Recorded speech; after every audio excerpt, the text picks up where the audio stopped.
వాక్యమే నన్ను బ్రతికించెను, బాధలలో నెమ్మదినిచ్చెను. అనుదిన ఆత్మీయమన్న కార్యక్రమానికి మీ అందరినీ ప్రేమపూర్వకంగా ఆహ్వానిస్తున్నాం.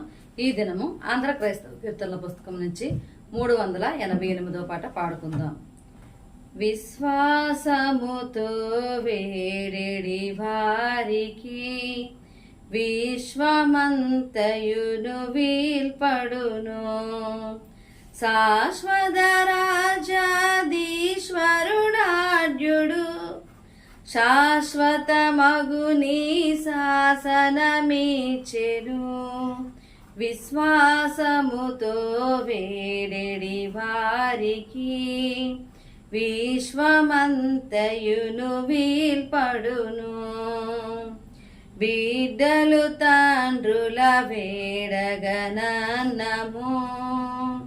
బెడ్డలిచ్చు వేరులు గలరే.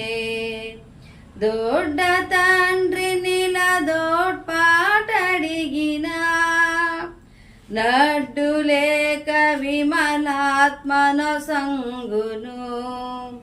విశ్వాసముతో వేరెడి వారికి విశ్వమంతయును వీల్పడును. నమ్మకమున జెడు నరులను గానము, నమ్మక చెడుదురు నరులయ్యో.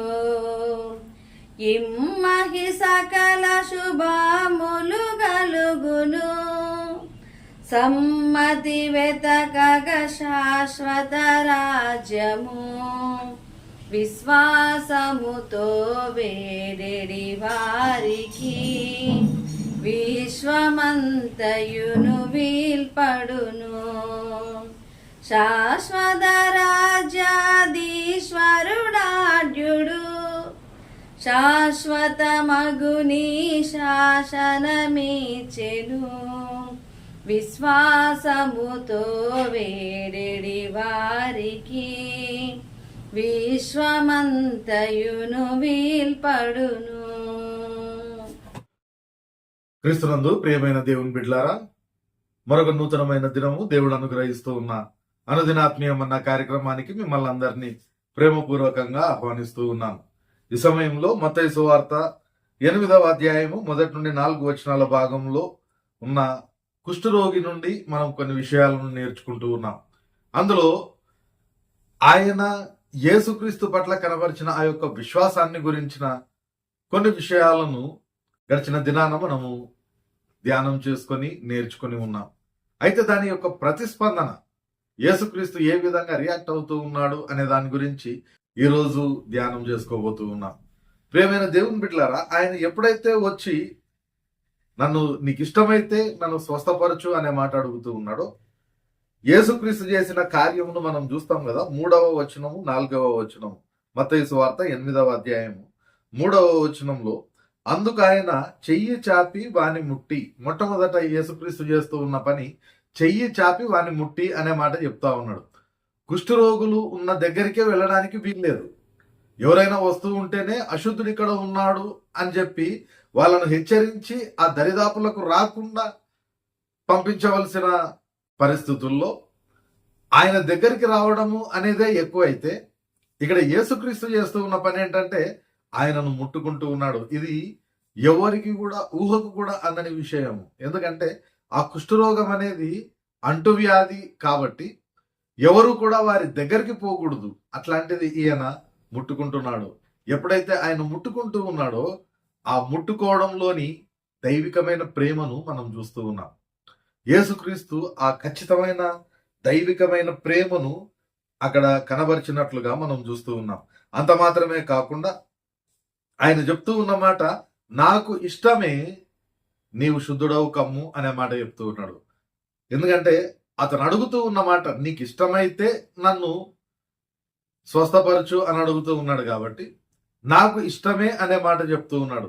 యేసుక్రీస్తు ఈ లోకంలో తండ్రి యొక్క ఉద్దేశం ప్రకారం పరిచర్య చేయడానికి వచ్చినప్పుడు ఈ అద్భుతాలు చేయడము, స్వస్థతలు చేయడము, ఇవన్నీ కూడా పరిచర్యలోని ఒక భాగమే. కానీ ఈ స్వస్థత చేయడం ఒకటే ఆయన యొక్క పని కాదు. అయినప్పటికీ ఎప్పుడైతే ఆయన వచ్చి స్వస్థపరచమని అడుగుతూ ఉన్నాడో ఖచ్చితంగా ఆయన స్వస్థపరుస్తూ ఉన్నట్లుగా మనం ఇక్కడ చూస్తూ ఉన్నాం. నాకు ఇష్టమే అనే మాట ఆయన చెప్తూ ఉన్నాడు. నీవు శుద్ధుడవు కమ్మని ఆయన చెప్తూ ఉన్నాడు. నాకు ఇష్టమే, నీవు శుద్ధుడవు కమ్ము. ఎప్పుడైతే ఈ మాటలు ఆయన మాట్లాడుతూ ఉన్నాడో ఎదుటివాని యొక్క కోరికను ఖచ్చితంగా సఫలపరిచే దేవుడు అనే విషయం ఇక్కడ మనకు స్పష్టమవుతుంది. అంత మాత్రమే కాకుండా నీవు శుద్ధుడవు కమ్ము అని ఆయన చెప్పగానే ఇక్కడ చెప్తూ ఉన్నమాట తక్షణమే వాని కుష్ఠరోగము శుద్ధి ఆయను అనే మాటను మనం చూస్తూ ఉన్నాం. అంటే ఆయన మాటలోని బలం ఏంటి అనేది మరొకసారి ఆయన ఇక్కడ ప్రదర్శిస్తా ఉన్నాడు.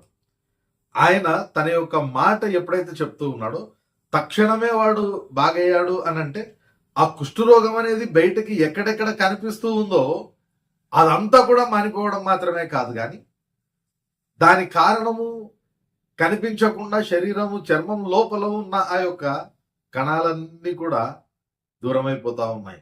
అంటే సంపూర్ణమైన స్వస్థతను ఆ కుష్ఠరోగి పొందుకున్నట్లుగా మనం చూస్తూ ఉన్నాం. కాబట్టి దీనిని బట్టి ఆ దేవుని యొక్క ప్రేమను, ఆ దేవుని యొక్క శక్తిని మనం ఇక్కడ చూస్తూ ఉన్నాం. అంత మాత్రమే కాకుండా స్వస్థపరిచిన ఆ రోగం ఎక్కడికి పోయింది అని అంటే యెషయా గ్రంథం 53వ అధ్యాయంలో మనం చూస్తూ ఉన్నాం కదా, అతడు పొందిన దెబ్బల చేత మనకు స్వస్థత కలిగెను అనే మాటను మనం చూస్తూ ఉన్నాం. ఆయన ఎప్పుడైతే నాకు ఇష్టమే నీవు శుద్ధుడవు కమ్ము అనే మాట అంటూ ఉన్నాడో అతనికి విడిచిపెడుతున్న ఆ యొక్క రోగం అంతా కూడా తన మీద పడబోతా ఉంది. అయితే ఆయన దానికి ఏమాత్రం కూడా భయపడలేదు. కారణం ఏంటి అని అంటే ఆయన వచ్చిందే మనలను కంప్లీట్ గా ఈ బంధకాలన్నింటి నుండి విమోచించడానికి. ఆత్మీయమైన రోగాలు, శారీరకమైన రోగాలు అన్నింటి నుండి మనకు స్వస్థతనివ్వడానికి ఆయన ఇష్టపడుతూ ఉన్నాడు. ఆ గిన్నెలోనిది త్రాగడానికి ఆయన ఇష్టపడుతూ ఉన్నాడు. కాబట్టి ఆయన ఏమంటూ ఉన్నాడంటే నాకు ఇష్టమే నీవు శుద్ధుడవు కమ్ము. అంటే నీది కేవలము కనిపించే ఒక శారీరకమైన రోగం మాత్రమే. అది కాకుండా ప్రపంచవ్యాప్తంగా ఉన్న మానవాళి అందరి యొక్క పాపములు, అందరి యొక్క వ్యాధులు, అందరి యొక్క రోగాలు నేను మోసుకోవాల్సి ఉంది. వాటన్నింటితో పోలిస్తే నీది ఏ పాటిది అనే ఆ ఉద్దేశం కూడా అందులో ఖచ్చితంగా బయలుపడతా ఉంది. కాబట్టి నాకు ఇష్టమే నువ్వు శుద్ధుడవు కమ్ము అనే మాటను చెప్తూ ఆ కుష్ఠరోగిని సంపూర్ణంగా ఆయన స్వస్థపరుస్తూ ఉన్నాడు.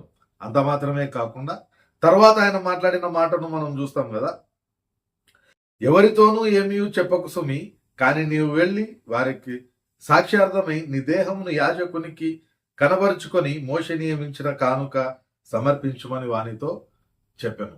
ఆయన ఏమి చేసినా ధర్మశాస్త్రానికి లోబడి దానిని నెరవేర్చడానికే చేస్తూ ఉన్నాడు. అదే మాట యేసుక్రీస్తే స్వయంగా 5వ అధ్యాయము మత్తయి సువార్త 17వ వచనంలో ఆయన చెప్పుకుంటూ వస్తాడు. అక్కడ ఆయన అంటూ ఉన్నాడు కదా, ధర్మశాస్త్రమునైనను ప్రవక్తల వచనములనైనను కొట్టివేయవచ్చితినని తలంచవద్దు, నెరవేర్చుటకే గాని కొట్టివేయుటకు నేను రాలేదు అనే మాట మనం ఇక్కడ చూస్తూ ఉన్నాం. కాబట్టి ఆయన అతన్ని సంపూర్ణంగా స్వస్థపరిచిన అనంతరం ధర్మశాస్త్రం ప్రకారము ఒక కుష్ఠరోగి బాగైతే ఏం చేయాలో ఆ వెలను ఖచ్చితంగా యాజకునికి చూపించుకొని మందిరానికి సమర్పించమని ఆయన చెప్తూ ఉన్నాడు. ఆ చరిత్ర అంతా కూడా లేవియాకాండము 14వ అధ్యాయంలో మనం చూస్తాం. కాబట్టి యేసుక్రీస్తు స్వస్థత కార్యక్రమం చేసినప్పటికీ అది ధర్మశాస్త్రానికి లోబడే చేసినట్లుగా మనం ఇక్కడ చూస్తూ ఉన్నాం. ప్రియమైన దేవుని బిడ్డలారా, ఇదంతా కూడా ఆయన ప్రేమ, ఆయన యొక్క శక్తి, ధర్మశాస్త్రానికి లోబడి ఆయన చేసిన కార్యము, ఇవన్నీ కూడా దైవికమైన ప్రణాళిక ద్వారానే యేసుక్రీస్తు చేసినట్లుగా మనం చూస్తూ ఉన్నాం. ప్రియమైన దేవుని బిడ్డలారా, ఈ దినాన మనము ఎంతమందిని ఆత్మీయమైన కుష్ఠరోగంతో ఉంటూ ఉన్నామో ఒకసారి ఆలోచన చేద్దాం. కుష్ఠరోగం యొక్క లక్షణాలు మొన్నటి దినాన గుర్తు చేసుకున్నాం. చలనం అనేది ఉండదు, సూదులతో పొడిచిన అక్కడ నొప్పి అనేది పుట్టదు అని మనం చూసుకున్నాం.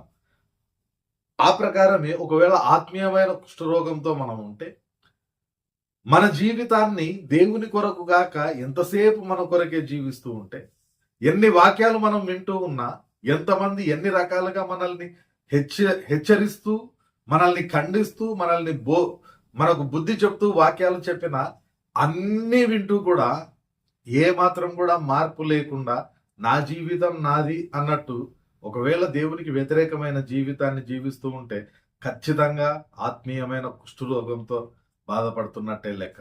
కాబట్టి ఇప్పుడు ఈ కుష్ఠరోగి మనకు ఒక అవకాశాన్ని ఇస్తా ఉన్నాడు, ఒక పాఠాన్ని బోధిస్తూ ఉన్నాడు. ఏంటంటే యేసుక్రీస్తు ఎప్పుడు కూడా మనకు అందుబాటులోనే ఉంటాడు. తన దగ్గరికి వచ్చే వారిని ఎప్పుడు కూడా ఆయన త్రోసివేసేవాడు కాదు. కాబట్టి ఇప్పుడే ఆ యేసుక్రీస్తు అందుబాటులో ఉన్న ఈ కాలాన్ని సద్వినియోగం చేసుకుని ఆయన వైపుకు తిరగమని ఈ కుష్ఠరోగి మనకు చెప్తూ ఉన్నాడు. అంత మాత్రమే కాకుండా ఆ యేసుక్రీస్తు మన యొక్క పరిస్థితిని మార్చగలిగిన అధికారము, మార్చగలిగిన సమర్థత ఆయనకు ఉందని ఈ కుష్ఠరోగి మనకు జ్ఞాపకం చేస్తూ ఉన్నాడు. కాబట్టి ఒకవేళ ఇది మనము ఆత్మీయమైన కుష్ఠరోగంతో ఉంటే, ఎన్ని వాక్యాలు విన్నా దేవుడు కోరుకున్న మార్పు మన జీవితంలో రాకపోతే, మనం ఒకవేళ దేవుని వాక్యము తెలుసు అనే భ్రమలో ఉంటూ చేసే కార్యాలన్నీ కూడా మన యొక్క ఎక్స్పోజింగ్ కోసం ఒకవేళ మనం చేస్తూ ఉన్నట్లయితే, దేవుని కొరకు గాక పరిసయ్యుల వలె సద్దుకయ్యుల వలె ఒకవేళ జనం కొరకు మనం అవన్నీ చేస్తూ ఉన్నట్లయితే ఖచ్చితంగా మనము ఆత్మీయమైన కుష్ఠరోగంతో ఉన్నట్టే.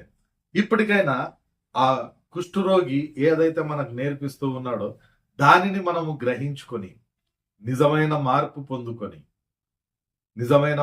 పొందుకొని దేవుని కొరకు జీవించడానికి, నిజమైన ఆత్మీయ స్వస్థతను పొందుకోవడానికి ప్రయత్నం చేద్దాం. పరిశుద్ధాత్మ దేవుడు సహాయం దయచేయును గాక. ప్రార్థన చేసుకుందాం. పరిశుద్ధుడైన దేవా, ప్రేమగల మా తండ్రి, కుష్ఠరోగి ద్వారా ప్రభువా మీరు మాకు నేర్పించిన కొన్ని పాఠములను బట్టి నీకు వందనాలు చెల్లించుకుంటూ ఉన్నాం. నీ దగ్గరికి వచ్చేవారిని నీవెంత మాత్రం త్రోసివేయమని ప్రభువా మేము నేర్చుకొని ఉన్నాం. పరిస్థితులన్నీ మార్చగలిగిన సమర్థత, అధికారము నీకు ఉన్నదని మేము నేర్చుకొని ఉన్నాం.